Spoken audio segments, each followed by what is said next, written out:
बिस्मिल्लाहिर्रहमानिर्रहीम। पिछले कई रोज़ से सारी पाकिस्तानी कौम और अपोजिशन जमातें जिस महंगाई के तूफ़ान में पाकिस्तान की आवाम फंसी हुई है, उसके हवाले से हम बात करते रहे। आपने देखा कि पाकिस्तान भर में चीनी, आटा, अद्वियात, सब्ज़ियाँ, अंडे, कोई एक चीज़ पर भी हम नज़र डालें तो आपको नज़र आता था कि कीमतों में इजाफ़ा हो रहा है। और पिछले एक हफ़्ते में तकरीबन इन्फ्लेशन में तकरीबन कोई 2% इजाफ़ा देखने में आया था। इन लोगों ने, पीटीआई के हुक्मरानों ने, पीटीआई की हुकूमत ने बार बार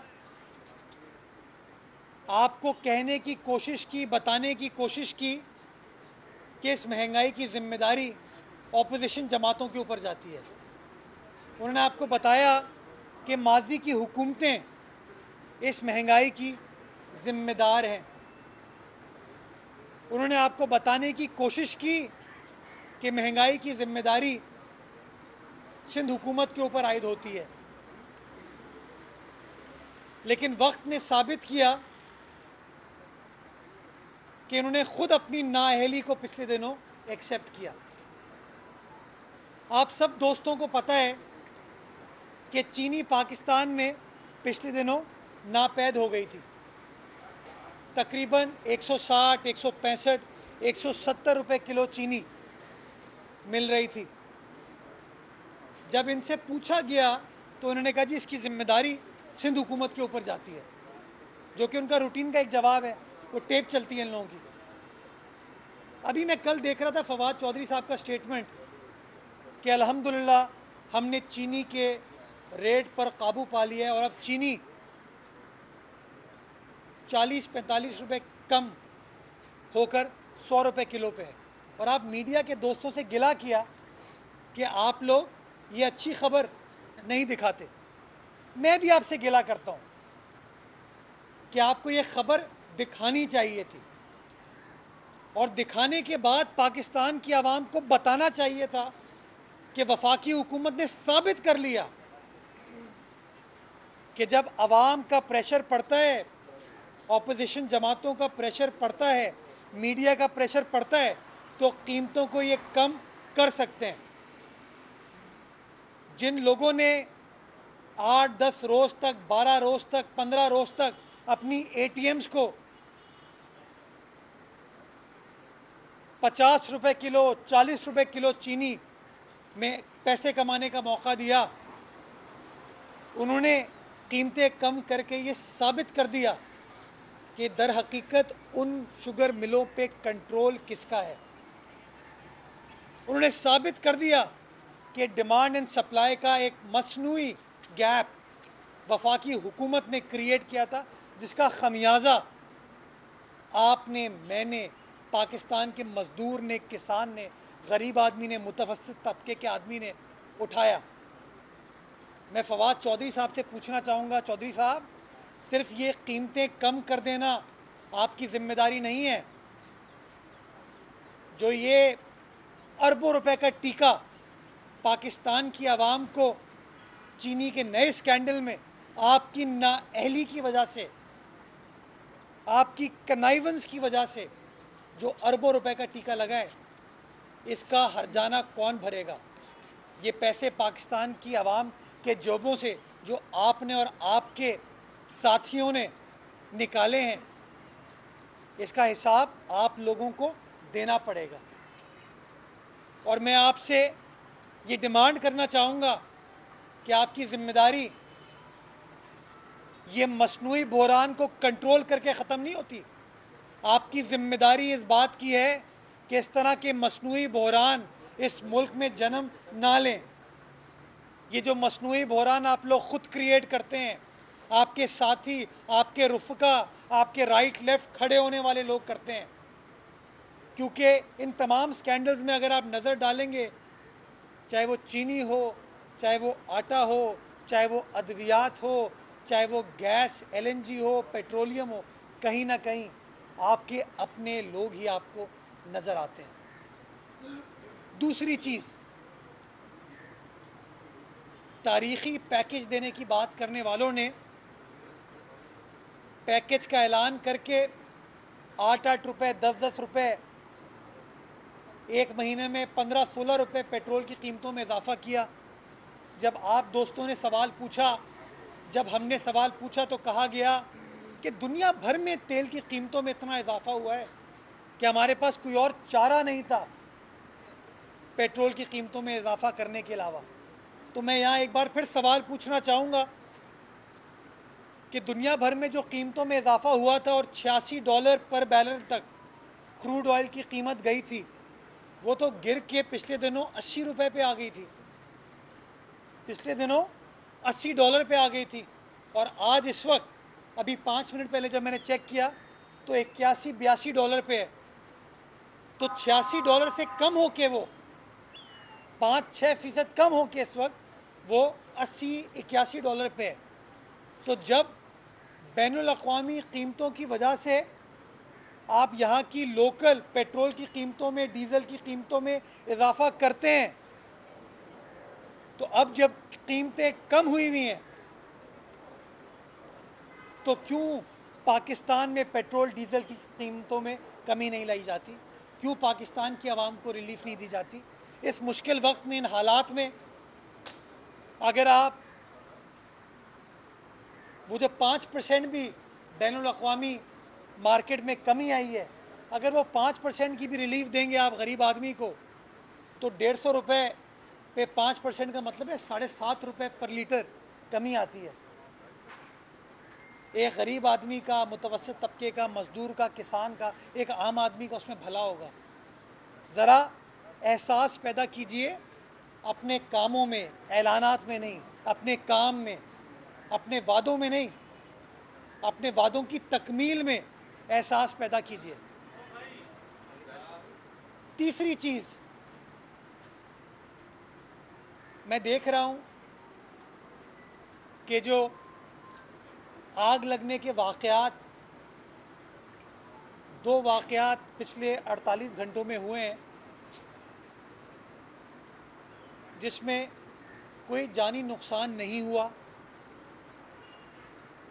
माजी में वो केएमसी का फायर डिपार्टमेंट जो कि नज़र नहीं आता था, वही फायर डिपार्टमेंट आपको मैदान जंग में, मैदान अमल में नज़र आया।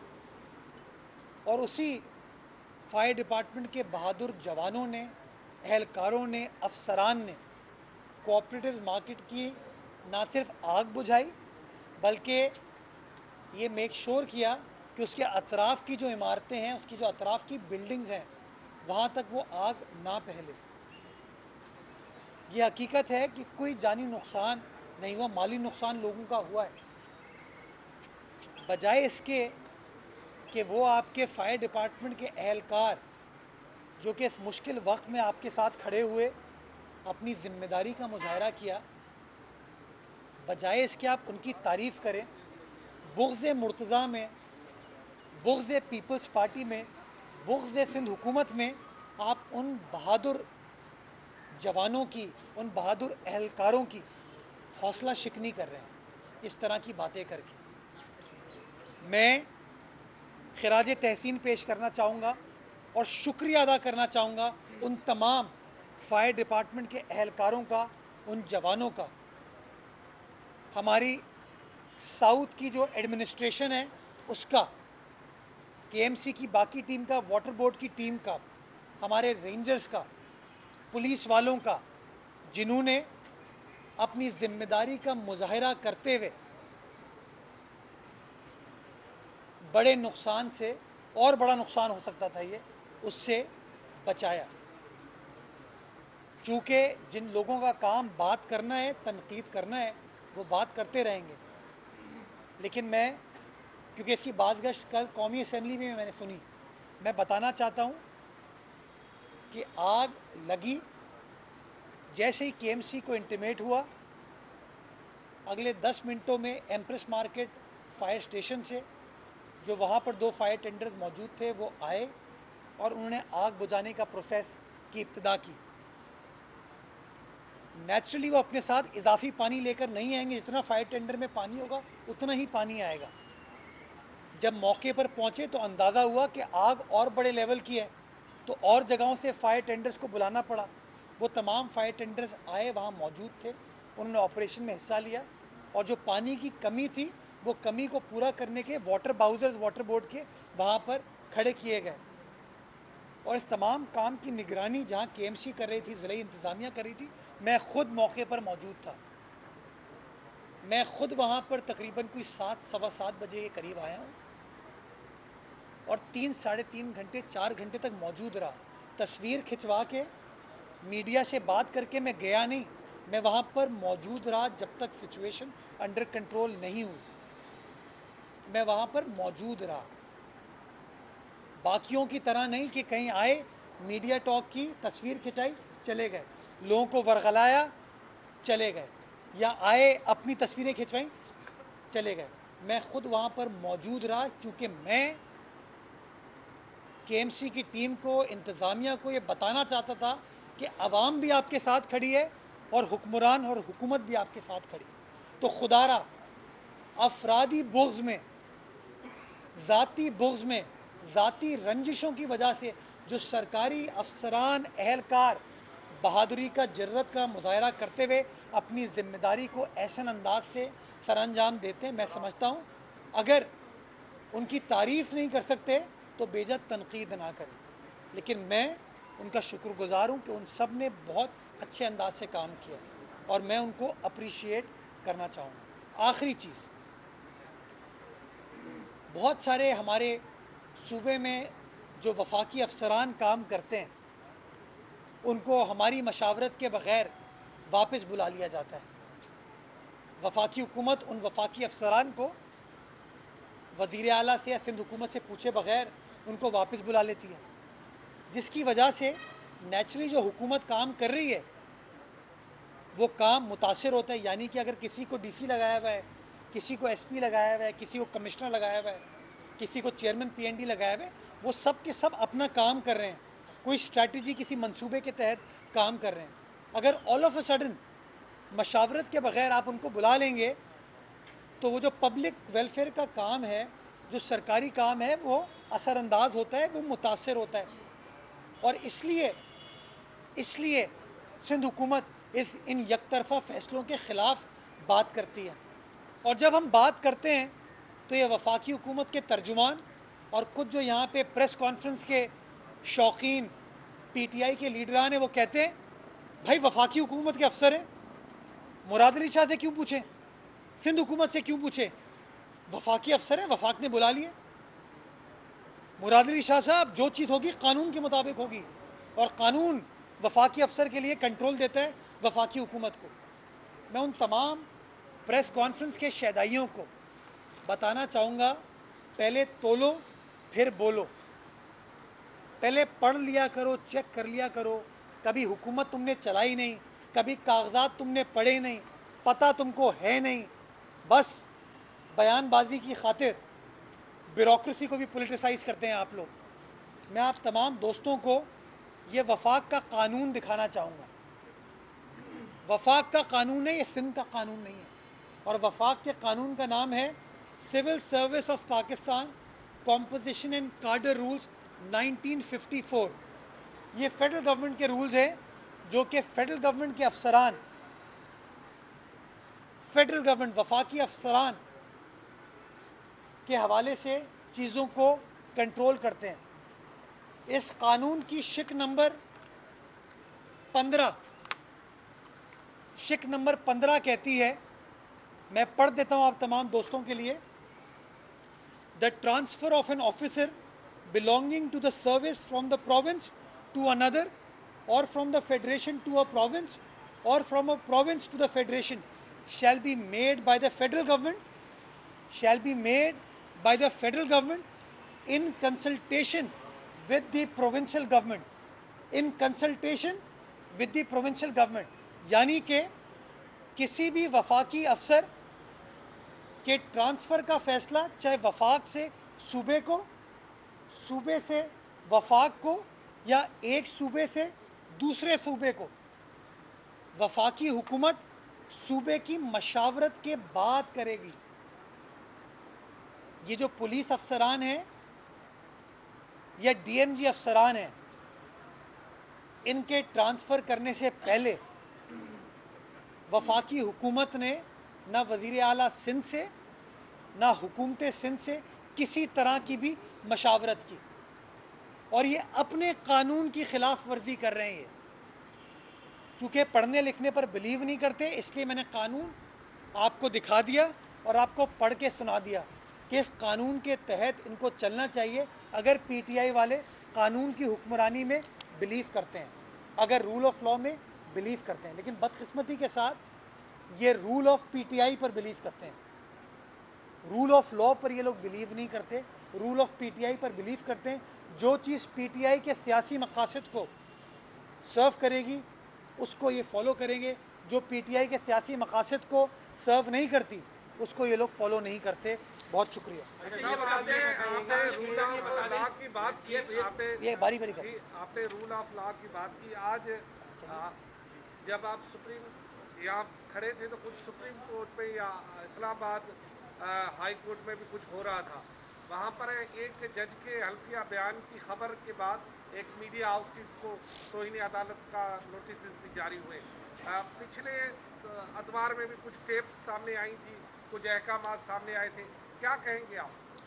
अब मैं समझता हूँ कि देखें, अब तो चूँकि अदालत ने इस मामले पर नोटिस लिया हुआ है, तो जो फ़ैसला होगा वो मौजूद इस्लामाबाद हाई कोर्ट की जानिब से कर दिया जाएगा। लेकिन इस तरह की बहुत सारी कहानियाँ तो सियासतदानों के बारे में भी घड़ी जाती हैं, कभी उनके ऊपर भी नोटिस लिया जाए ताकि वंस एंड फॉर ऑल ये जो सेंसेशनलिज्म है इससे बाहर निकले और हम जो फैक्ट्स पर मबनी बयानबाजी होती है या फैक्ट्स पर मबनी बातचीत की जाती है उसको हम फ़रोग़ दे सकें। बट बदकिस्मती के साथ जब सियासतदानों के लिए हुकूमतों के बारे में बात होती है तब इस तरह के नोटिस नहीं लिए जाते। मैं समझता हूँ नोटिस बिल्कुल लें, जहाँ पर कानून शिकनी होती है नोटिस लिया जाए। तो जिस तरह किसी मौजूद अदालत के मौजूद जज साहब के बारे में या किसी रिटायर्ड जज के बारे में बात की जा रही है और उसके ऊपर इस तरह का नोटिस लिया जाता है, इसी तरह बहुत सारे सियासी लीडरान के बारे में इस तरह के गैर मुनासिब बयानात और गैर मुसद्दिका तफसीलात शेयर की जाती हैं। मैं समझता हूँ उनके ऊपर भी नोटिस लेना चाहिए। और बहुत सारे ऐसे अवामिल हैं जहाँ पर वफाकी हुकूमत कानून शिकनी करती है, जैसे कि मैंने अभी आपको पढ़ के सुनाया। इसके ऊपर भी कोई नोटिस होना चाहिए कि कब तक वफाकी हुकूमत जो है वो अपने बनाए हुए कवानीन को फॉलो नहीं करेगी। जिसकी मैं आपको मिसाल देता हूँ कि 1974 का कानून है कि जब सेंसस के ऊपर जॉइंट सिटिंग की रिक्वेस्ट हो किसी फरीक की जानिब से, किसी सूबे की जानिब से, तो स्पीकर कौमी असम्बली का काम है कि फौरी तौर पर इजलास तलब करेगा। ये 1974 का कानून है, हमारा कानून ये वफाक का कानून है। लेकिन बदकिस्मती के साथ से चूँकि सिंध ने वो दरख्वास्त दी है तो उस दरख्वास्त के ऊपर ना कोई बातचीत हो रही है, ना उसको कंसिडर किया जा रहा है, ना जॉइंट सिटिंग में उसको कंसिडर किया जा रहा है। तो मैं समझता हूँ इन चीज़ों के ऊपर भी कोई ना कोई नोटिस लेना चाहिए ताकि वंस एंड फॉर ऑल हम रूल ऑफ लॉ को मेक श्योर कर सके अपने माशरे में। ये करके सर ये बता दें कि एक तरफ जो है ना नस्ला टावर को गिराने के हवाले से सिंध हुकूमत और इंतज़ामिया जो है ना वो इसको धमाका खेज मवाद से उड़ाने की तैयारियाँ करे, और दूसरी तरफ आपकी पार्टी ने जो है ना सिंध असम्बली में करारदाद मूव की है। आप ये मुझे बता दें, अगर करारदाद मंजूर हो गया या कानून साजी इस हवाले से हो गई तो क्या नस्ला जो टावर है वो बच जाएगा, कानूनी जो रिहायशी इमारतें हैं वो भी महफूज रहेंगी कानून साजी के बाद? क्या सुप्रीम कोर्ट का फैसला कानून साजी के बाद जो है ना उसकी क्या हैसियत होगी, ये भी बता दें। ये बड़ा आपने अहम सवाल किया और मैं समझता हूँ ये वो इशू है जो कि पब्लिक इंटरेस्ट की हम बात करते हैं। देखिए, आईन पाकिस्तान जो कि हर किसी को गवर्न करता है, वो आईन पाकिस्तान इस बात को लाजिम करार देता है कि जो अदालती फ़ैसला है, सुप्रीम कोर्ट का फ़ैसला है, हुकूमत को उस फ़ैसले को ओबे करना लाजमी है। हम उस फ़ैसले से शायद इत्तफाक ना करें, हमारा अपना पॉइंट ऑफ व्यू हो सकता है, लेकिन उस फ़ैसले को मानना, उसको इम्प्लीमेंट कराना हमारी ज़िम्मेदारी है, चूँकि हम एक कॉन्स्टिट्यूशनल, एक कानूनी, एक आइनी हुकूमत है। लेकिन पार्लियामान, कानून साज असेंबली, उसका काम है कि वो कानून साजी कर सके, वो पब्लिक के मामलात के ऊपर बात कर सके।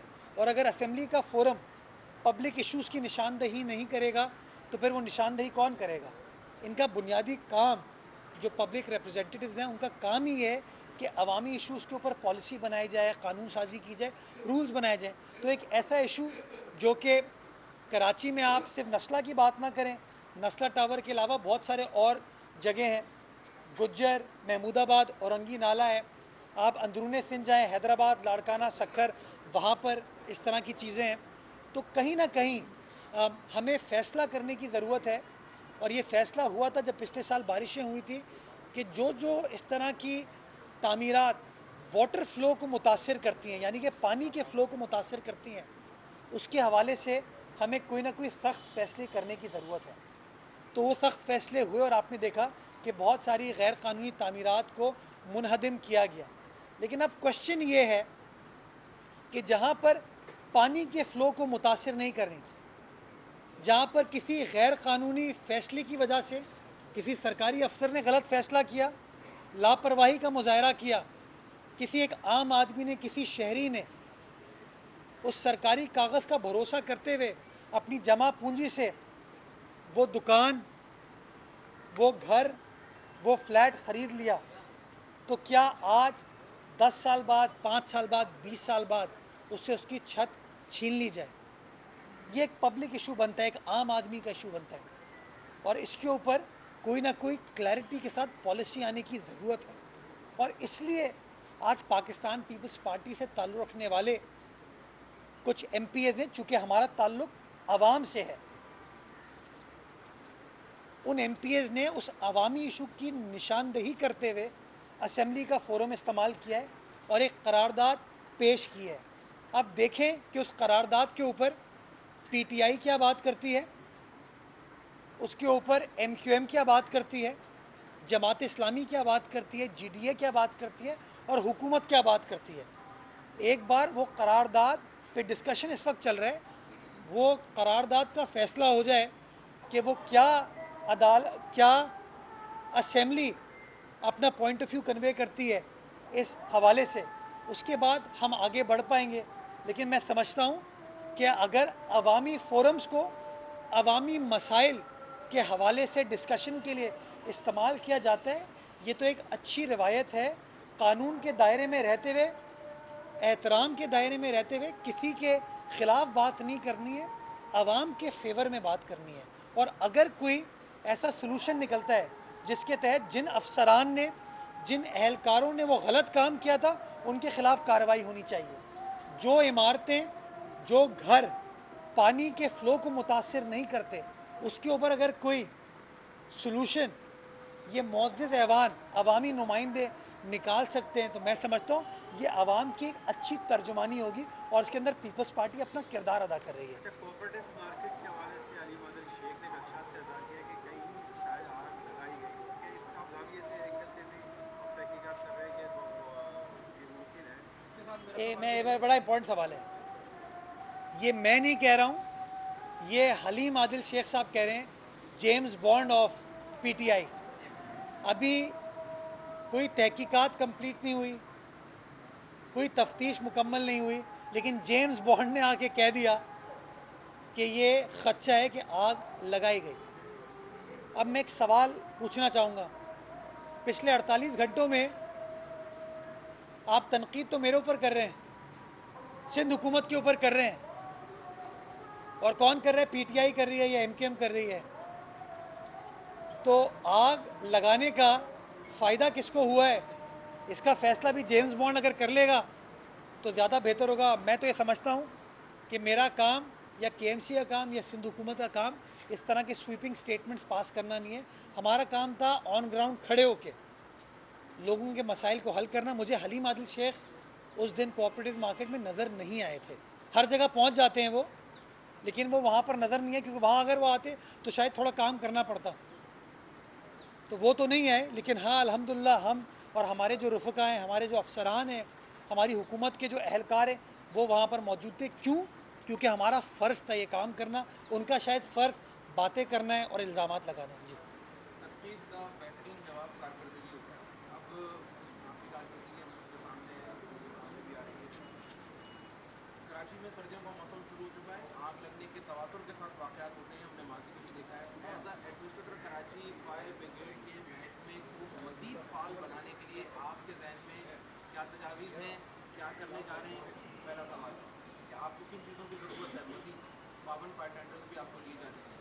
अब ये बताइएगा, दूसरा सवाल मेरा ये है कि कराची में जो ये तजावुज़ात के खिलाफ कार्रवाई चल रही है सुप्रीम कोर्ट के हुक्म पर, अभी किस तरह से रुकेगी उसका क्लियर नज़र नहीं आता। लेकिन माजी के अंदर दो ऐसे मंसूबे कराची के अंदर थे, लियारी एक्सप्रेस वे और दूसरा लाइन्स एरिया का कॉरिडोर फ्री, जहाँ से लोगों को बाकायदा एक बड़ी आबादी को वहाँ से हटाया गया। लेकिन इस तरह के प्रॉब्लम्स हमने उस वक्त नहीं देखे थे। तो मुशर्रफ कॉलोनी और टेसरा टाउन पहले आबाद की गए, लोगों को वहाँ पर मुतबादिल दिया गया, लेकिन सिंध गवर्नमेंट जो है वो इस मामले के ऊपर अब तक कोई ऐसा लाहेअमल तैयार नहीं कर पा रही है। बड़ी क्या किया जा रहा है या कहा जा रहा है कि ठीक है देखते हैं करते हैं? मैं समझ गया। देखिए, पहली चीज़ तो ये कि फायर डिपार्टमेंट माजी में, अगर आप पिछले 3 साल का रिकॉर्ड उठा के देख लें तो आपको उस तरह का मुतहर्रिक फायर डिपार्टमेंट नज़र नहीं आता था। आज चाहे वो कोरंगी का फायर इंसिडेंट हो, कोऑपरेटिव मार्केट का फायर इंसिडेंट हो, या कल जो साइट में आग लगी थी, इन तीनों जगहों पे आपने देखा कि वही केएमसी, वही हमारे केएमसी के एहलकार, वही फायर टेंडर जो कि केएमसी के पास हैं, उन्होंने अपना काम किया और नतीजा ये हुआ कि आप बड़े डिज़ास्टर से अल्हम्दुलिल्लाह बच पाए। तो हमने क्या किया, हमने एक तो फायर टेंडर देने से फ़र्क नहीं पड़ता, असल चीज़ है आपके पास ह्यूमन रिसोर्स होना चाहिए।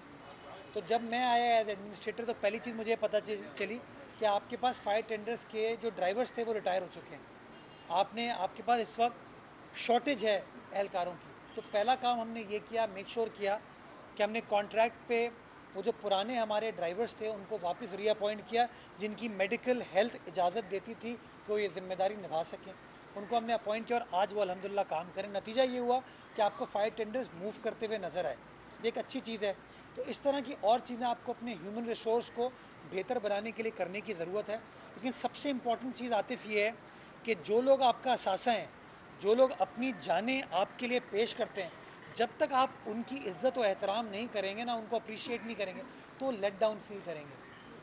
जब मैं उनको डांटता हूँ किसी चीज़ पे तो मुझे भी बुरा लगता है कि यार आखिर में आग मैं नहीं बुझा रहा हूँ, आखिर में वो आग के सामने वो लोग कूदे हुए हैं। तो मैं समझता हूँ हम सबका बहैसियत शहरी, बहैसियत हुकूमत, ये जिम्मेदारी है कि हम थोड़ा इज़्ज़त, एहतराम, थोड़ी मोहब्बत, शफ़क़त उन लोगों की तरफ दिखाएँ। जो दूसरा आपने सवाल तजावुज़ात के बारे में किया, लियारी एक्सप्रेसवे का फ़ैसला किसी अदालत ने नहीं किया, हुकूमत ने किया। लाइन्स एरिया का किसी अदालत ने फ़ैसला नहीं किया, हुकूमत ने किया। जब हुकूमत फ़ैसला करती है तो फ़ैसला करने से पहले पेश कदमी की जाती है, प्लानिंग की जाती है, तमाम एक एजेंडा चॉकआउट किया जाता है। जब अदालती फ़ैसला आता है तो अदालती फ़ैसले में लिख दिया जाता है कि 1 महीने में ये चीज़ कर दें। अब आप मुझे बताएं कि 1 महीने में आप कैसे कोई ऑल्टरनेट तलाश कर सकते हैं। नस्ला टावर का एग्जाम्पल ले लें आप। नस्ला टावर को आप ना 1 महीने में गिरा सकते हैं, विद ऑल ड्यू रिस्पेक्ट। जिस चीज़ को आप 1 महीने में गिरा नहीं सकते तो उसका मुतबादिल आप 1 महीने में कैसे दे सकते हैं। खुर्रम शेरजमान साहब की मैं एक प्रेस कॉन्फ्रेंस देख रहा था, उन्होंने कहा कि वो जो MP हॉस्टल बन रहा है उसके अंदर उन सबको अपार्टमेंट दे दें। खुर्रम शेरजमान साहब, आपने कभी हुकूमत चलाई नहीं है। जब आप ये अपार्टमेंट किसी प्राइवेट बंदे को देंगे, कल को नायब आपसे सवाल पूछेगी आपने कैसे दे दिया, उनसे नहीं पूछेगी, हमसे पूछेगी ना। इमरान खान साहब को बोलें कि स्टेट गेस्ट हाउस है ना यहाँ पे, वो दे दें उनको। रेडियो पाकिस्तान है ना, बंद पड़ा हुआ है, दे दें उनको। क्यों नहीं देते? ऐसी बहुत सारी और इनके पास अकोमोडेशन मौजूद। मैं एक गुजारिश करना चाह रहा हूँ। तो इसलिए मैं समझता हूँ गुज्जर नाला हो, महमूदाबाद नाला हो, औरंगी नाला हो, कोई 6,500 7,000 फैमिलीज़ डिसलोकेट हुई हैं। उन 6,500 7,000 फैमिलीज़ को 6 महीने में मुतबादिल नहीं दिया जा सकता। क्यों? कि उसके लिए आपको ज़मीन दरकार है, ज़मीन की प्लानिंग होगी, अप्रूवल्स होंगे, पैसे मुख्तस किए जाएंगे। मेरे भाई, पैसे मुख्तस होने के बाद उस पैसे को खर्च करने के लिए आपको एक कॉन्ट्रैक्टर ढूंढना होता है, और कॉन्ट्रैक्टर को ढूंढने के लिए आपको अखबार में ऐड देना पड़ता है। वो ऐड का फ़ैसला होते होते महीना 1.5 महीना लगता है। उस महीने 1.5 महीने के बाद 20 कॉन्ट्रैक्टर्स अप्लाई करते हैं, किसी एक को मिलता है। वो जो 19 नाराज़ होते हैं वो नैब में शिकायत करते हैं, वो FIA में शिकायत करते हैं, वो अदालतों में जाते हैं, उसका फ़ैसला होता है। तो ये तमाम चीज़ें इतनी जल्दी नहीं हो सकती। इसलिए हम समझते हैं, हमारा पॉइंट ऑफ व्यू है कि जब तक आप मुतबादिल पहले क्रिएट नहीं करते तब तक आपको इस तरह की कार्रवाई नहीं करनी चाहिए। ये एक लॉजिकल चीज़ है, बट अनफॉर्चुनेटली जब अदालती फ़ैसला आता है तो अदालती फ़ैसले को फॉलो करना हर सरकारी अफसर का काम है। एक मिनट, मैं सिर्फ एक बताना चाहता हूँ, अदालत ने हुक्म दिया इनको रिहैबिलिटेट भी करें। एक तरफ वो इंक्रोचर भी कहते हैं इनको और फिर दूसरी तरफ कहते हैं रिहैबिलिटेट भी करें। हम करने को तैयार हैं। हमने उनके लिए सुरजानी में 250 एकड़ ज़मीन एलोकेट कर दी। अब पैसे चाहिए थे, बजट पास हो चुका था, तो हमने अदालत से इस्तदा की कि वो बहरिया टाउन के जो पैसे पड़े हैं उनमें से 10 अरब रुपये मिल जाएंगे, तो आसानी से उनको खर्च करके इन 6500 ख़ानदानों को मुतबादिल दे दिया जाएगा। बेशक सुप्रीम कोर्ट उसको सुपरवाइज़ कर ले, उसको देख ले कि काम सही हो रहा है, गलत हो रहा है, ठीक हो रहा है, कर ले। हमने उनको दरख्वास्त दी, दरख्वास्त का वो फ़ैसला कर दें।